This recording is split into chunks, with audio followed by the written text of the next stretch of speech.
Welcome into college football conference previews. We're talking the SEC, the west side of things. I am Drew Martin, joined by Robbie Veno at WagerTalk.com. Robbie, we're talking the SEC West here. You know, this is big boy football, kind of the minor leagues almost for the NFL. So when you're talking the winner of the SEC contender, interested in your thoughts. I guess we can start it off in terms of coaching changes on the west side. I believe only one head coach is changing, and that's in Auburn, Alabama. Yeah, there's a lot more stability on this side, Drew. We find some teams in the second year of their coaches' systems. So you would expect some traction to be found in places like Starkville, Mississippi, under Mike Leach, in Oxford, Mississippi, under Lane Kiffin. These schools probably become a little bit better this year in the second season. But let's talk about Auburn, because they're the team that's gone through the most transition here. New head coach Brian Harsin wasn't exactly their first choice, but I think it was a good choice, just my personal opinion.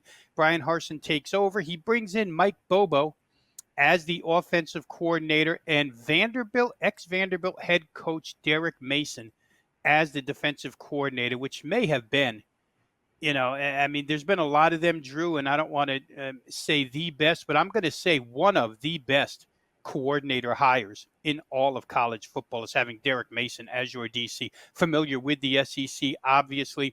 He's been a very good defensive coordinator for a long, long time. That's a nice hire by Brian Harsin there.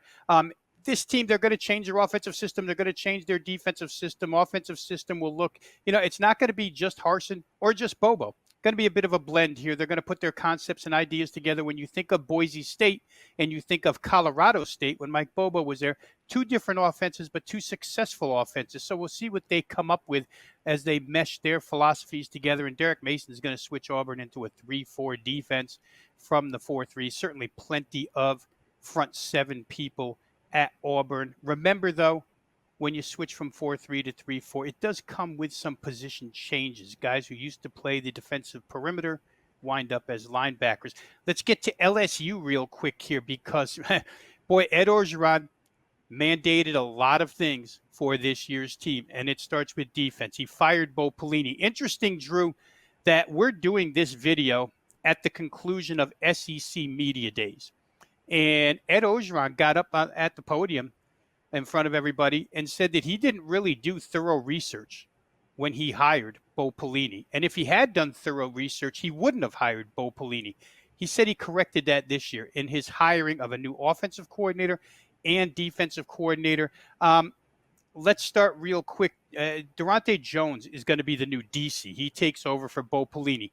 Very quickly here, what Ed Orgeron wants is a simplified defense. That's what they worked on in spring practice. He doesn't want the communication breakdowns that led to real explosive plays against LSU. So look for LSU to become a little tighter on the defensive side this year. Ed Orgeron talked about pass coverages where you were handing off receivers to other D-backs at certain levels of the field. Got too confusing for his team. Bo Pelini out, Durante Jones in. Offensively, he wants to recreate 2019.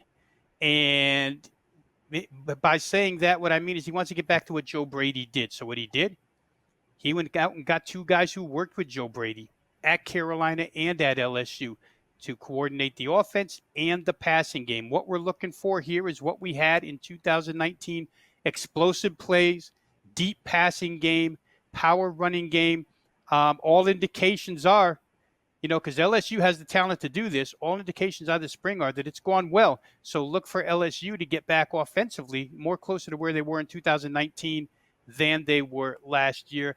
And last off, Alabama, fourth offensive coordinator in 5 years. It'll be Bill O'Brien, former Houston Texans head coach, who will be calling plays for Alabama this year instead of Steve Sarkisian, who took the job at Texas.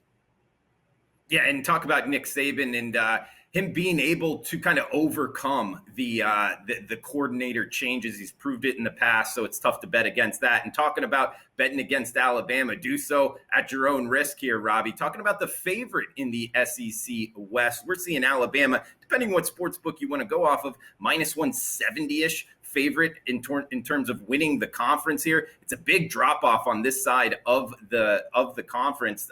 Texas A&M, LSU, a pretty big drop off here with plus prices, Robbie. You think any reason to go against the Crimson Tide, or just kind of ride the trend here of Alabama winning the West Side? Well, there's probably not, Drew, but I wouldn't put it out of the realm of possibility because we don't know. We haven't really seen enough of Bryce Young yet. Talented quarterback, highly touted, but who's to say that he comes in and operates the way this offense has operated the last 2 years under Tua Tagovailoa, and then, of course, last year under Mac Jones with 4 wide receivers that all hit the NFL in the first round of the draft. Alabama's loaded at the skill positions one more time. Did lose a pretty good chunk of offensive line. So you got a new quarterback operating behind a fairly inexperienced offensive line, but still, it's Alabama. The reload with the 5 stars is underway, so it's hard to bet against them. But, there are people out there who really like the Texas A&M squad. I'll talk a little bit later here about LSU, who I think could make a move. Where Alabama's concerned, the rich do get richer. The number 1 college football transfer in the portal this year was Henry To'oTo'o, star linebacker at Tennessee. And who gets him but Alabama? So, the defense gets a little bit better. They plug a hole with probably their best player in the linebacking core now. Hard to bet against Alabama. But maybe, Drew, like I say, when you haven't seen a QB go yet, it could be a little bit different offensively for Alabama. Might not be as explosive as they were the last couple of years. That's a great point from a betting perspective, and if you're new to sports betting, minus 170 favorite, it's the type of bet where you're having to risk $170 just to win $100. Whereas if you go down the list here, some of the plus prices like Texas A&M on the west side, plus 1,200, you would have to risk $100. And if they're able to pull it off and win, you would win $1,200, $1,200 there. So 2 very different types of bets in terms of futures prices here. So talking about under the radar, Robbie, and you kind of pointed towards one there, but I'll throw it over to you. Texas A&M, a lot of people talking about the Aggies here on the west side.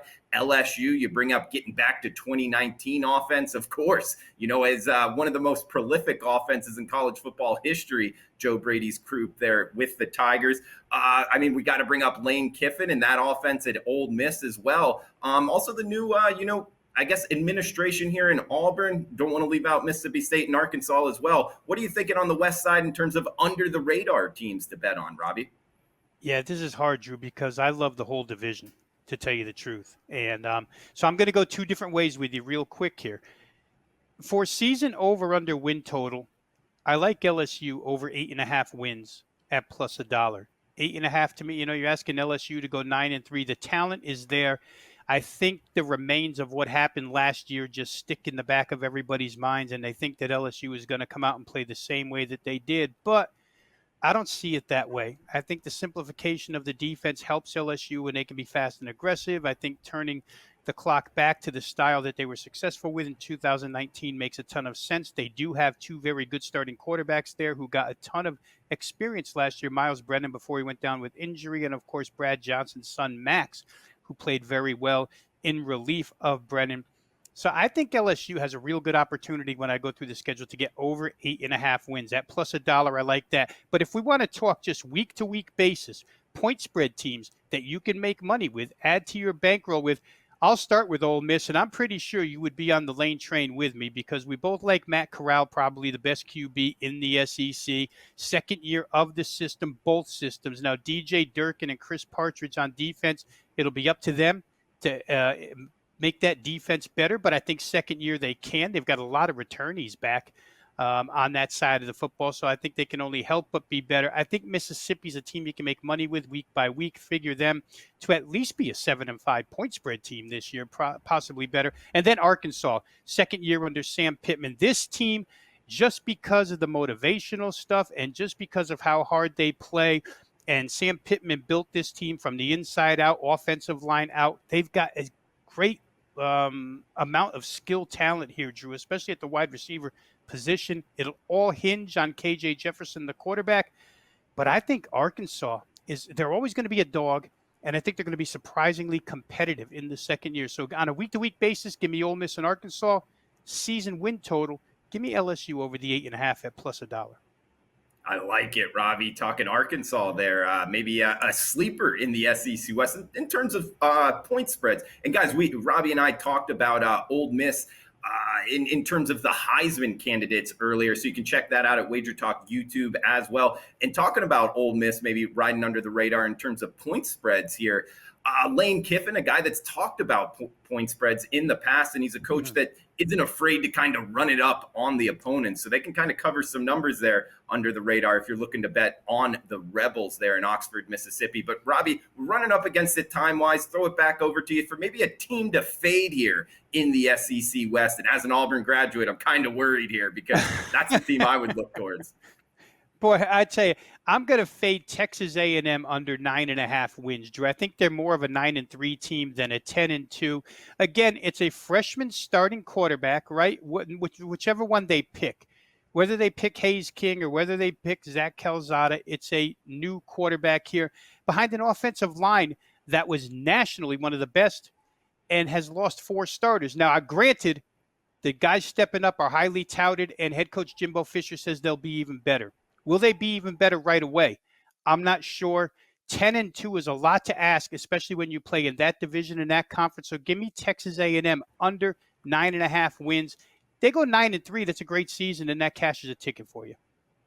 You heard it there, Texas A&M under. I'll throw out the Auburn Tigers in under. New administration, quarterback questions as well, although Robbie maybe making me pump the brakes on that with the defensive coordinator hire, a good one there from Vanderbilt. But for Robbie Veno, I am Drew Martin. Guys, thanks for tuning in. We're doing these conference previews throughout the summer and heading into every game on the board, WagerTalk YouTube. So thanks for tuning in, guys, and best of luck with your bets.